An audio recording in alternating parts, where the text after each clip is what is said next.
Boa noite, mais uma quarta-feira e continuaremos o capítulo 5 do livro Boa Nova. Parece que esse capítulo nunca termina a partir das reflexões que estamos fazendo, principalmente no que se refere a esse item, que é o penúltimo antes do término do capítulo 5. É que nesse item existe orientações diretas de Jesus aos discípulos. Portanto, essas orientações diretas são ricos ensinamentos, orientações de cunho de imortalidade e de universalidade. Portanto, tem dado um pouco mais de tempo neles do que se refere, por exemplo, a Humberto de Campos descrevendo uma situação ou um fato histórico. Então, como são ensinos diretos, esses então são para que tenhamos mais tempo e debrucemos os nossos corações sobre eles, para que possamos então alinhar-nos com o superior para podermos realizar em ações, em pensamentos, em sentimentos, os ensinos de Jesus. Então, nós estamos no capítulo 5 do livro Boa Nova, dentro desse capítulo, penúltimo item, né? Não penúltimo parágrafo, penúltimo item, e dentro desse item, nós temos um parágrafo que diz assim: os que me seguirem. Se alguém estiver com o livro acompanhando, possivelmente os amigos de Mirassolândia assim o estejam. Então, o parágrafo: os que me seguirem serão desprezados e odiados por minha causa, mas aquele que perseverar até o fim será salvo. Então, aqui é uma orientação dada por um Cristo a qualquer ser discípulo daquela época ou os discípulos da atualidade. E por que haverá uma, digamos assim, uma divergência, um desprezo por aqueles que seguem o Cristo? Um fator para a gente pensar é o fator do número, da quantidade. Os seguidores de ideias lídimas, reais, que usam o presente em consciência nas suas atitudes, esses são apenas 20% da humanidade da Terra. Os outros 80% não sabem o que é direita ou o que é esquerda, no que se refere ao que é real, ao que é lídimo, o que é válido para hoje e para a eternidade.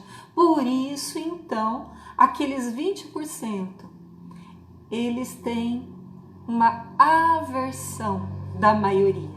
Então, justifica, né, essa fala do Cristo Jesus a nós, considerando a questão do número de seres conscientes na atualidade.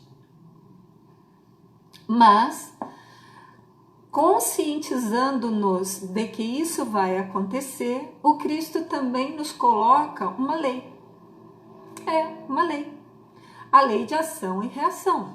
Se nós perseverarmos no que é lídimo, no que é verdadeiro, no que é universal, no que é válido para hoje e para a eternidade, é natural que a gente tenha o retorno desse investimento de tempo e de energia. Por isso, então, ele fala que será salvo. Mas salvo como? Salvo no sentido, muitas vezes, dependendo do grau de investimento que nós fizermos em esforço, de nos posicionarmos adequadamente diante do mundo e também estender isso aos demais da filiação, pode ser como recompensa nem mais precisar tomar corpo de carne. Ou seja, passarmos para a categoria de espíritos redimidos, que não precisa mais encarnar em corpo de carne num planeta de prova e expiação. Salvos, então, de nossas próprias atitudes, em incoerências, em inconsequências e extremismos e rebeldias, né? Por isso que no Sermão do Monte fala que bem-aventurados os mansos, porque herdarão a terra regenerada. Portanto, salvando-nos dessa sansarra, reencarna, desencarna, reencarna, desencarna, reencarna, desencarna, repetindo coisas do passado. Então, as instruções de Jesus continuam no parágrafo seguinte. Quando, pois, fordes perseguidos numa cidade, transportai-vos para outra, porque em verdade vos afirmo que jamais estareis nos caminhos humanos sem que vos acompanhe o meu pensamento. Então, olha, de novo, uma instrução, uma constatação e depois um consolo, depois uma consequência disso. Então, qual é a constatação? Quando a gente for perseguido pelo nosso ideal, pela nossa forma já mais consciente, mais lúcida de agir, diz as instruções crísticas que não combatamos essa perseguição, que não usemos de violência para com esse tipo de violência. E violência não é só violência física, é violência verbal, violência da maquinação de circunstâncias, violências de todos os matizes. Então, se nos tratarem mal, em qual cidade que nós formos, seja na cidade do trabalho, na cidade da coletividade, na cidade do próprio teto, do próprio lar, o que diz Jesus? Se perseguidos, transportai-vos para outra. Ah, mas não dá para mudar de lar, por exemplo. Não dá para mudar de lar, mas viver embaixo do mesmo teto, mas com uma postura diferente. Então você já não mais volta para a cidade. Muito interessante, né? E a gente vê isso numa das falas de Jesus na cura do cego de Betsaida, que depois que ele promove a cura pela segunda vez, porque a cura primeira foi parcial, o ser não recobrou a visão, e aqui se fala também de visão espiritual, não só visão física. Aí pela segunda vez Jesus pergunta, depois da primeira ele falar que via ainda homens parecendo com árvores, quer dizer, a visão ainda não estava nítida. Na segunda vez, então, ele fala, não, vejo adequadamente agora. E aí, então, Jesus dá a instrução. Então, volte para casa, mas não volte para a aldeia. Ué, mas como assim? Então, não é casa física, porque a casa física fica dentro da aldeia. Exatamente, não é casa física, não é aldeia física. Aqui, quando Jesus fala, quando fordes perseguido numa cidade, não é cidade física, mas é cidade em que se mora, muitas vezes persistindo em circunstâncias adversas que não deve se combater. Deve-se, então, se elevar acima disso. Então, não dá para fugir do mesmo lar, mas dá para fugir das circunstâncias agindo de forma diferente. Eis, então, quando assim o fizermos, nos transportarmos para outra cidade, para outra forma de agir, para outra forma de pensar, olhar as coisas como sendo ao contrário do que elas são, porque aqui nesse mundo tudo é o oposto do que parece ser. Nada é real, desse real que a gente está vendo de pegar. Não é isso que eu estou falando de ser real. Ou o fato de não ser real é porque isso vai passar. Porque o real não é o material. O material é instrumento. O real é o imortal. O real é o irreal para os padrões dos 80% da humanidade da Terra. E, portanto, quando a gente se aliar a essa ideia, aí nós pairaremos acima dos campos de batalha. Nós não mais nos deixaremos atingir pelas disputas dos egos. E nós passaremos a nos guiar pelo Espírito Santo, por aquele Espírito que a gente viu na semana anterior, que mora em nós. Como nós vimos na semana anterior, o Pai fala em todos nós, através de um Espírito amoroso. Então, quando nós nos entregamos a esse Espírito amoroso, aquecendo, deixando que Ele fale em nós, a gente não fazendo resistência a esse superior em nós que já existe, então seremos conduzidos. Sem preocupação, lembra, de falar nem de agir. Porque esse Espírito amoroso que está em nós, ele nos guiará.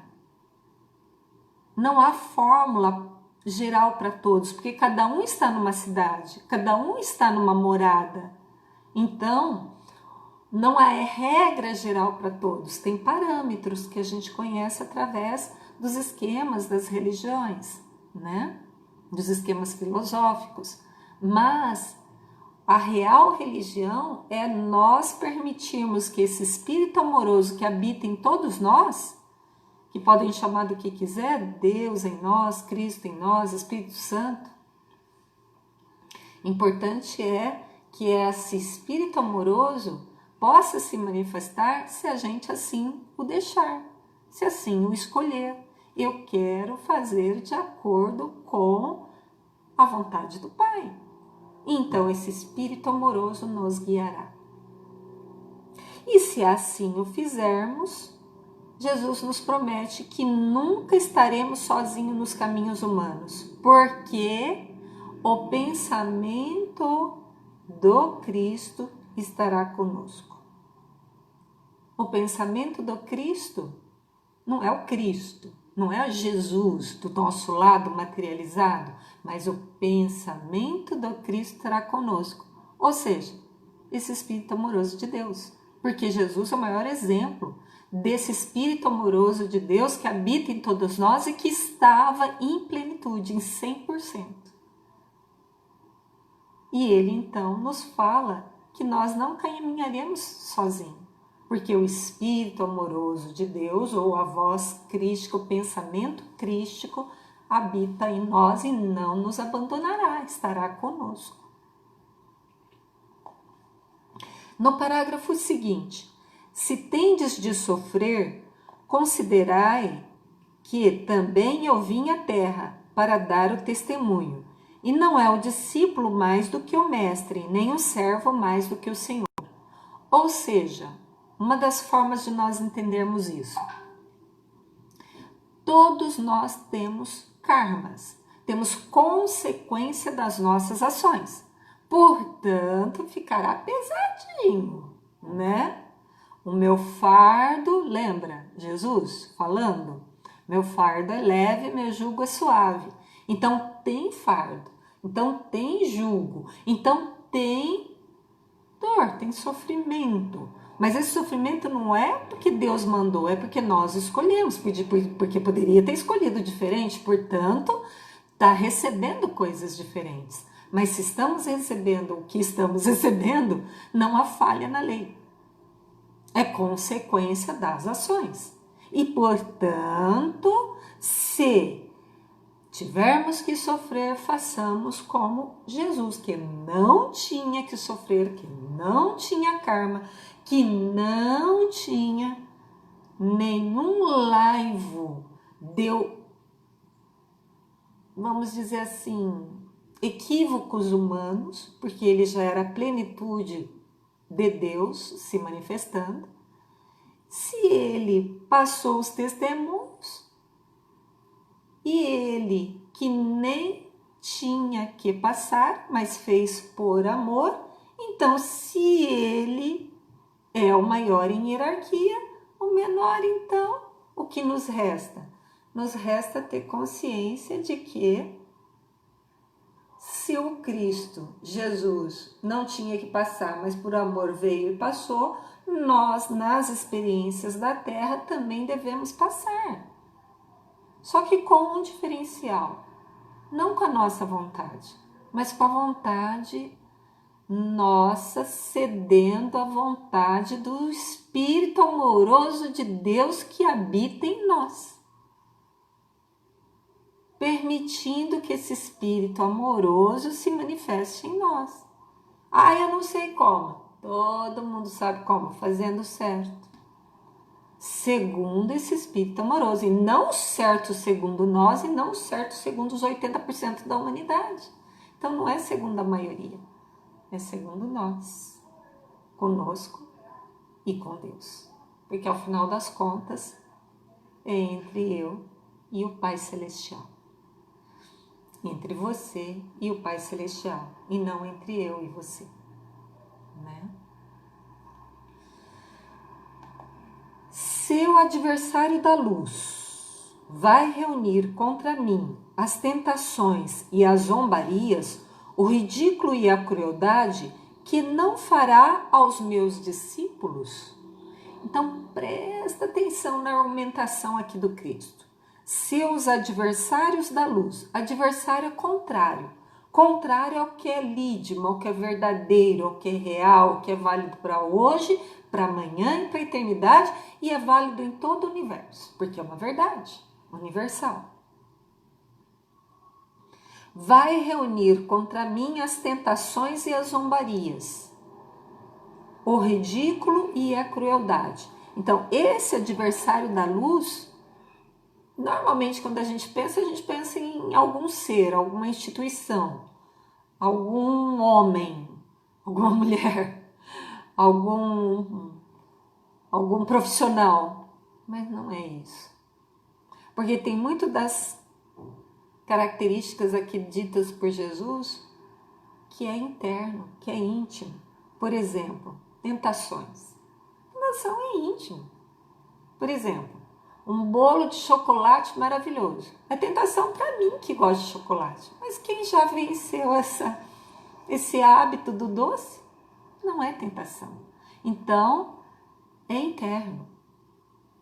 O pior inimigo é o inimigo interno nosso. É os nossos boicotes.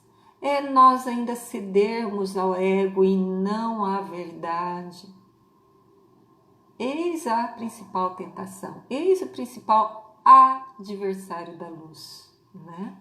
Tá bom. Se esse adversário da luz vai tentar de toda forma, né? Fazer com que se saia do caminho lídimo, verdadeiro, como aconteceu com Jesus, né? Lembram do processo de tentação? Foram 3 tentações. E essas 3 tentações foram no mundo íntimo dele, mostrando que seriam as tentações que nós passaríamos. Que foram elas, se analisarem lá o texto do Evangelho?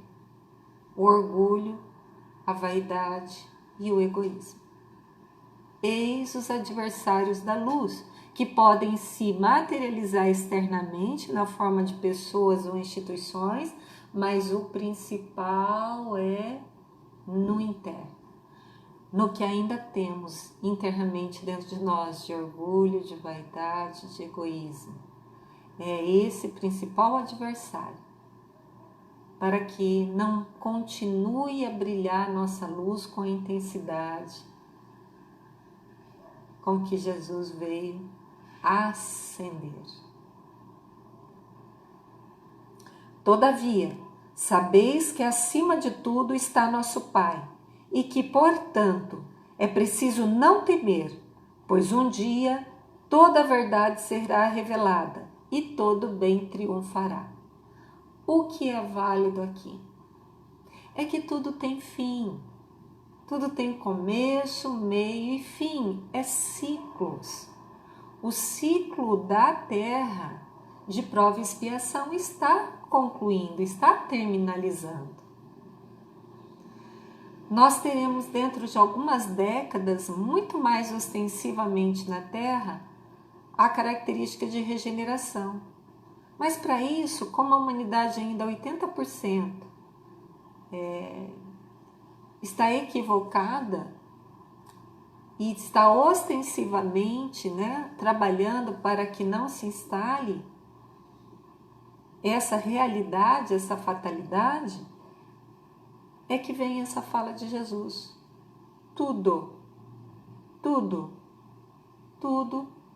passa. Instituições, nome, cargos, bens, hegemonias políticas, bens de toda a ordem material, tudo passa. A única realidade é a realidade espiritual. Essa é a única que não passará. o demais tudo é instrumento de aprendizado para essa alma imortal. Portanto, é ser consciente, é ser lúcido e estar no presente, entregar então ao Espírito amoroso de Deus que habita em nós, para que as escolhas sejam feitas adequadamente e não mais pensando no bem próprio. Porque uma dessas realidades da imortalidade é que Deus se manifesta em nós para que manifestemos Deus aos demais da filiação, que não sabe nem que existe Ele, que não sabe nem o que é direito e o que é esquerda, conforme fala o Velho Testamento.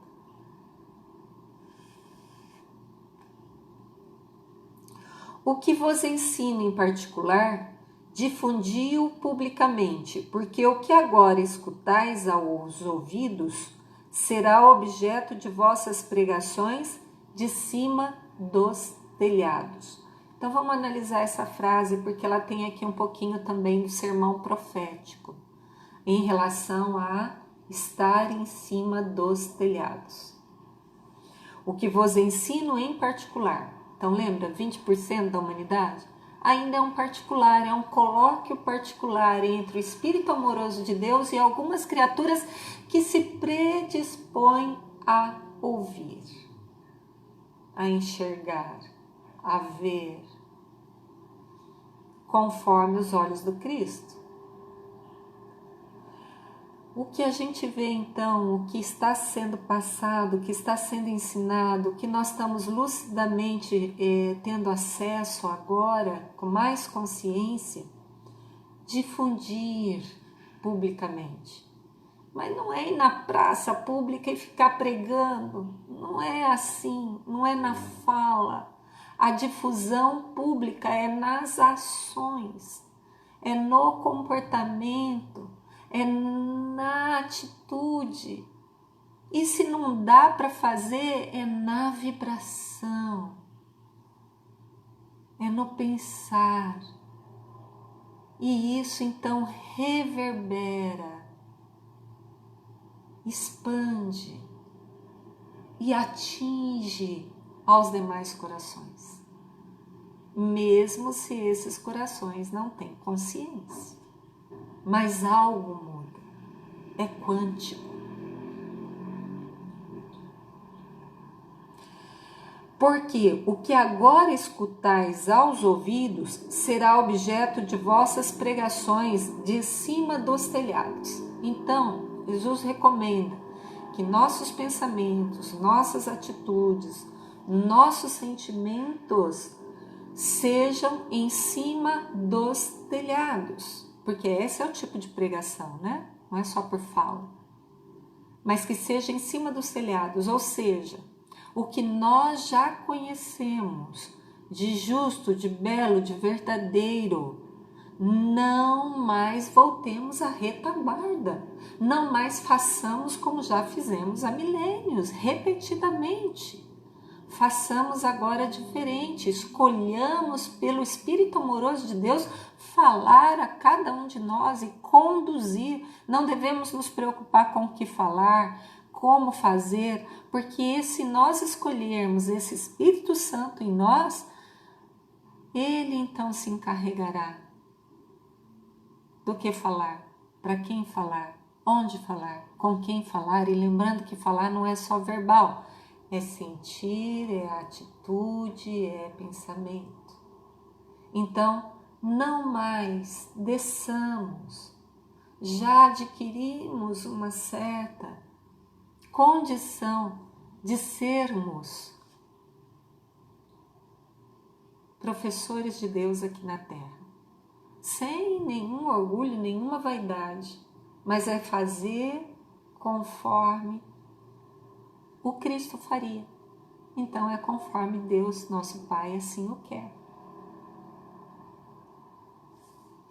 Trabalhai pelo reino de Deus e não temais os que matam o corpo, mas não podem aniquilar a alma. Temei antes os sentimentos malignos que mergulham o corpo e a alma no inferno da consciência. Olha só. Então, trabalhar pelo reino de Deus, trabalhar pelo aquilo que é válido, pela eternidade, e não que é passageiro. E não tenhamos medo. Medo é uma condição da alma que nos afasta de Deus. Por quê? Porque se nós temos medo das coisas, é considerar que as coisas são maiores do que Deus. Então, portanto, estamos afastados de Deus.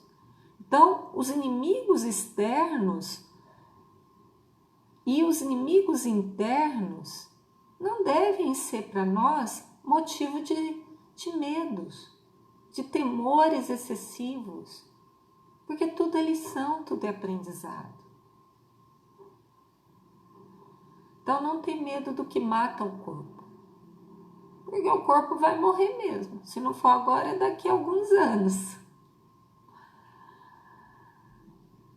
Mas temei antes os sentimentos malignos. É os sentimentos que a gente tem que temer. É os nossos pensamentos, sentimentos e ações contrárias à lei de Deus. É isso que nós devemos temer, porque é isso que nos lança, né, a nossa alma ao inferno de consciência. Porque a consciência vai nos cobrar. Porque se nós temos esse espírito amoroso dentro de nós, o que é contrário a isso vai pesar. Não se vendem 2 passarinhos por um centil? Entretanto, nenhum deles cai dos seus ninhos sem a vontade de nosso Pai. Até mesmo os cabelos de nossa cabeça estão contados. Aqui Jesus está trazendo, nesse trecho que nós comentamos, o segundo atributo de Deus, que é a onisciência. Onisciência é Deus sabendo de tudo, em tempo real. Quantos fiozinhos de cabelo tem na cabeça da Yara? Mas como que é isso? Ele tem um super hipercomputador? Não. É que nós somos mergulhados no fluido cósmico universal, que é o hausto divino. Uma imagem legal para isso é imaginar o oceano. Como se todo o universo fosse um oceano e tudo está mergulhado nisso. Então é muito fácil para Deus saber de tudo, onisciência. E um outro atributo que foi falado aqui na noite de hoje, num parágrafo anterior, é a onipresença, porque se fala que Deus está em nós a todo momento, Espírito amoroso, então a onipresença, Ele está presente a todo momento. Por isso que nós demos o título das reflexões de hoje de atributos de Deus, porque fala de 2 atributos, onipresença e onisciência. Não temais, pois, porque um homem vale mais que muitos passarinhos. Olha, a espécie humana é o top de linha da evolução da Terra. Então nós somos bastante valorosos para Deus, nosso Pai. Por quê? Porque nós que somos hierarquicamente no padrão da Terra mais evoluídos, nós somos deuses para os animais, para as plantas. E aí a gente vê que não estamos fazendo o papel corretamente. Porque se somos deuses para eles, por que então maltratamos, desprezamos, usamos inadequadamente, desperdiçamos? Então não estamos fazendo o nosso papel.